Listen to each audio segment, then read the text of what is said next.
د صوابۍ په ټوپۍ سیمه کې د باران له امله د کور د چت پریوتو په پیښه کې پلار او لور مړه شوي دي او د یوې ښځې په ګډون پکې دوه کسان ژوبل شوي دي.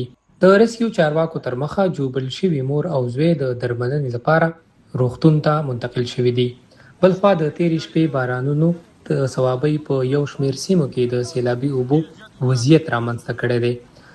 د رزل تحصیل په حمزه ډیری، منصبدار، مانګي، ترکۍ، لنډي چم، قمرګي او ډنډوغه سیمو کې سیلابي اوبو کورونو ته ننوتي دي. د ریسکیو چارواکي وایي د اوبو له امله په کورونو کې بند پاتې خلکو د ژغورنې لپاره عملیات روان دي. د ریسکیو ادارې په وینا تر 300 زیات کسان یې له اغیزمنو سیمو څخه ایستلي او خوندي ځایونو ته رسولي دي. په ژغورل شوو کسانو کې ښځې، ماشومان او عمر خوړلي کسان هم شامل دي. ریسکیو وایي په اغیزمنو سیمو کې د ژغورنې ډلې لا هم موجودې دي او د خلکو د خوندي کولو لپاره خپلې هڅې روانې ساتي. د سختو بارانونو له امله په یو شمېر سیمو کې د کورونو د زیانمنېدو او اوبو د لوړېدو اندېښنې هم زیاتې شوې دي.